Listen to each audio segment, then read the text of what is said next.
And we're back with Ben 10 5 years later, this time episode 2. We're moving on with episode 2 of this show. It has been a few weeks since I watched episode 1 because I've just been trying to sort things out, because hopefully when I record this show we can get back into actual regular uploads on this channel again, because honestly it is it's almost halfway through the year and I haven't barely uploaded anything. It's not been a very productive 2025 so far, but hopefully the second half of the year will change that. So yeah, we're going to be moving on with episode 2 of Ben 10 5 years later. I mean, I say it's Ben 10 5 years later, but it is just 5 years later. It's not Ben 10 5 years later, it's just 5 years later, because this is not just a Ben 10 show. It is also a Danny Phantom show. And I learned quite a bit about Danny Phantom last episode. Hopefully nothing that's really too spoilery for when I eventually react to Danny Phantom. I don't know when that'll be, so don't go hounding me for that. But yeah, hints about who his friends are. I can't remember their names anymore. Hints about what his dad being an inventor, trying to discover portals to new universes. About Danny Phantom's villain, who is returning for this series. Yeah. And I think more than anything, I was just blown away by the quality of what I saw last time. That this is a fan-made project by Ink Tank. Very, very much thank you for letting me do this, Ink Tank. And yeah, I liked the voice work of it. I liked the art style. I was just amazed by the quality of what I was seeing. Very inspirational for someone who is trying to make their own comic book. So yeah, I'm very excited to get back into this show. So let's just get into Ben.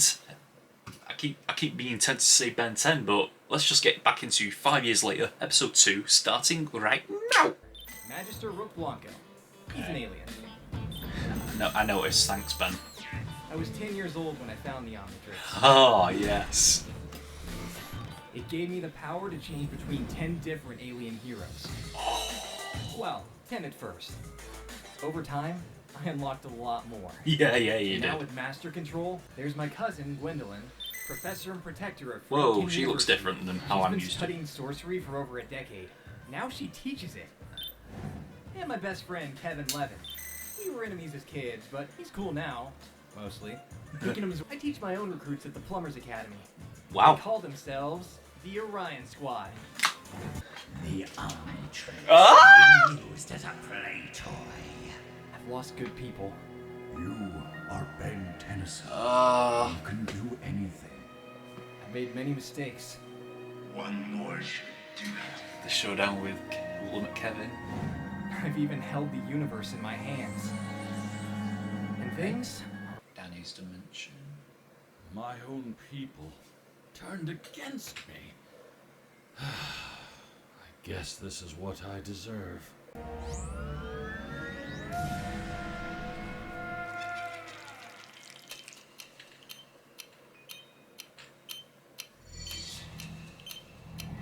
Okay, a backstory to Vlad. Just a little montage.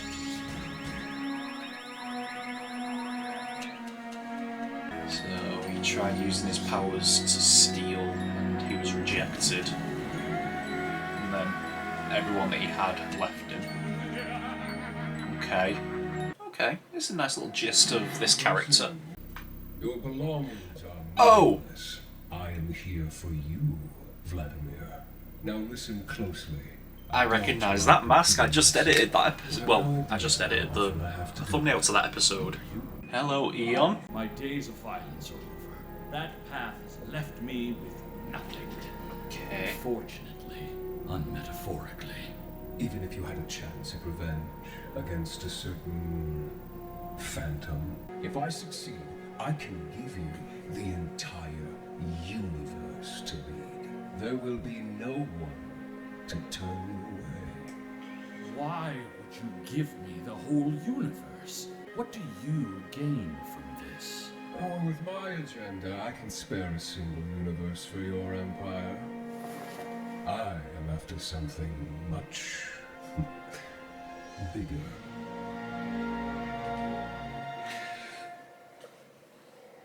Eesh. If I can get to the ghost zone, I can get back to my Earth. That sounds awesome! Can I come? It'd be cool to see a whole universe filled with ghosts. How long you been heroing? Actually, I don't do much of it anymore. I mean, I did my part when the world needed me, but my life is on a different path now. And I feel like I've grown out of it. What are you talking about? Being a hero isn't something you just lose. You just gotta get back in the game. We have no idea how to make a ghost portal. But we do. Hey, Galvans. But we will. Probably not.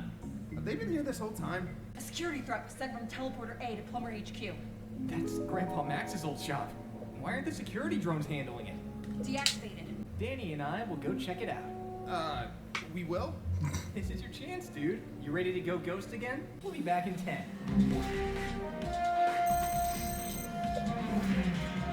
Hello, Daniel. What's Oh. it been? 5 years? Hello. It's already over. How the fuck is it already over? Yo, I'm gonna get through this show real quick. This was just one episode.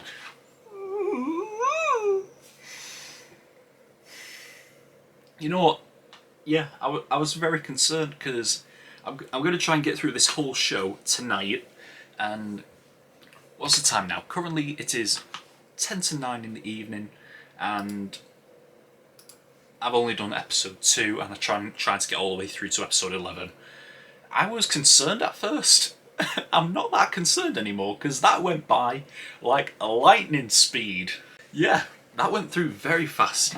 I think a lot of it was taken up by quite a good chunk of it was taken up by the retelling of Ben's story, because last time it was Danny Phantom telling his story about how he saved his world from Vlad, and then went on to retire and then finished his dad's research. So yeah, a lot of this episode was spent doing Ben's story, which I'm much more familiar with than Daniel's, telling how the Omnitrix found him, how he could turn into 10 aliens at once, then he could do more, and then with Master Control he was able to unlock a lot more. And it was good seeing Ink Tank's designs of, oh, I don't know, did Ink Tank do the art for this? I'm not sure. Illustrated by Kuro the artist, of course. Kuro the artist. So it was fun seeing the designs for original Ben, the original 10, and the aliens that went onto that, as well as Grandpa Max. The designs for Gwen and Kevin, which I'm not familiar with, because obviously I haven't started Omniverse yet. I need to catch up to Chainsaw. I really need to catch up to Chainsaw. But hopefully I'm scratching the itch for you Ben 10 fans and Danny Phantom fans who want people to react to this show. So hopefully I'm scratching that itch for you. I just need to tap into that I need to look at that untapped potential of this show, and there's a lot of potential in this show. Because I love how digestible this is so far.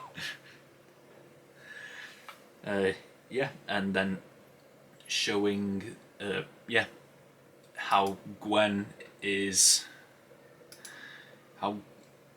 teaches sorcery now, as well as that new design for Gwen. She looks good. She looks good. And design for Kevin as well. And I'm not sure how I like it. It's like he can absorb matter, energy, and DNA. Like, DNA and matter is fine. I don't want Kevin absorbing any more energy. And then also going through the original encounter with Vilgax in the season 1 finale of the classic. The voice impression for Vilgax was very good as well. Please tell me. Let's see. Vilgax. Was there one for Vilgax? Xander Mobus. Okay, so it wasn't actually Steve Bloom, because I doubt they would have been able to get Steve Bloom for this, but it was an incredible likeness to Steve Bloom, so well done on that front. The loss of... I can't remember his name, I'm so bad at this. Magister... Labrid, Magister Labrid. Yes, the one who died in the opening of Alien Force and who showed up again for the Max prequel episode. The showdown with Ultimate Kevin as well, when I really hated Ben for what he was trying to do to Kevin. And then something that I'm not familiar with is saying he even held the whole universe in his hands. So I suppose I'm gonna have to just look forward to that.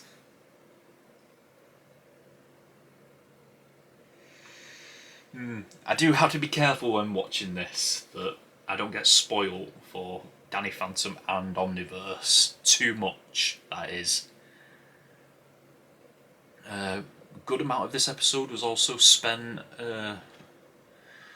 explaining Vlad as well, like the little montage. Oh, something about Ben as well. What was it again? When the world is not in danger, he is he's training his own recruits at the Plumbers Academy, the Orion Squad. So what do we have here? I'm looking at this picture of the Orion Squad. One of them is obviously like an upgrade type alien. Is that one is the one that's running in front? Is that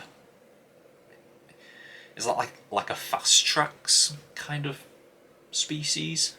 The one on the girl on the left, she kind of looks like, her face looks like it should be from a forearms, but obviously she's not because she's not got forearms. I can't tell what the other three are. The girl, the one down on the right, and the one at the top.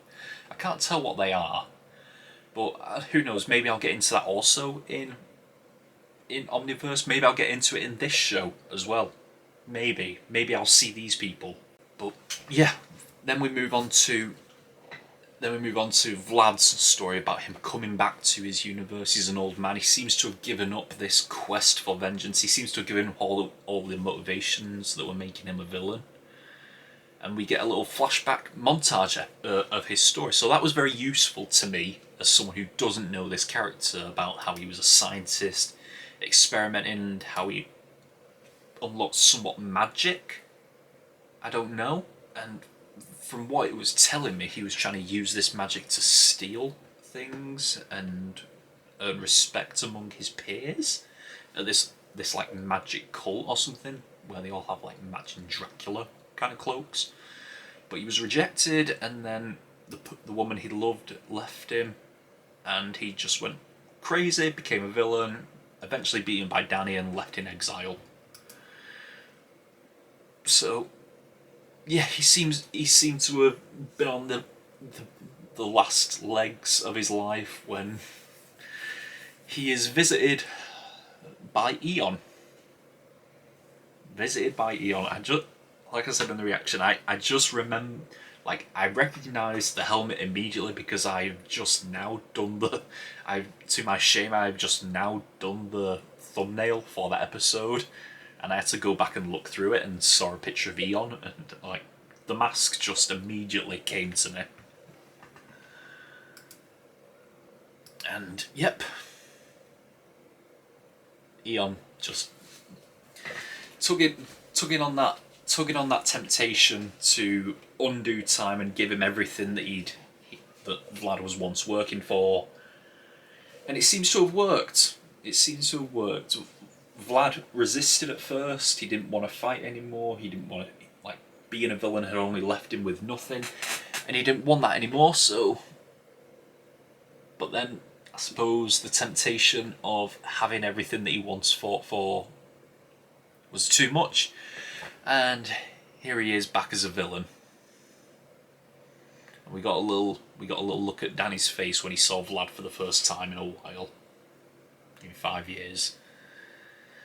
So, yeah, I wonder how Ben's going to react when he sees Eon as well. So, yeah, this is going to be an interesting one. Seems that Danny's completely content with just leaving the life of a superhero behind, but Ben's trying to drag him back into it. Which is strange because, well, actually no, it's not strange because Ben's different now, but when we first went back to Alien Force, Ben had given up that life and he didn't want to get back into it. He only got back into it because he needed to find Max. They're contacting original plumbers, Saturday's family. I don't know who they are. Maybe that's an Omniverse thing as well. But yeah, apparently the plumbers want to focus on supernatural stuff instead of aliens. So yeah, we're contacting them. We're also having Gwen work on stuff for us, and now we've got 2 Galvans. What were their names again? Blue Kitch and Dreamer? I can't remember. Dreamer, not Dreamer, Dreamer. Okay, so 2 Galvans who are now going to start working on a portal to get Danny back to where he came from. I do know that this show is not finished. I do know that Ink Tank is intending to do 3 or 4 more episodes before this show is over, so we're not done with it just yet. And I'll definitely be, obviously I'll be finished with these first 11 episodes before he brings out his next one. So yeah, we're just gonna keep going and power through this series. I'm amazed at how well and how quick this went. I have been recording for 25 minutes now, but it went by at lightning speed for me. So yeah, we're going to be moving on to episode 3. Until next time, we are over and out. Bye!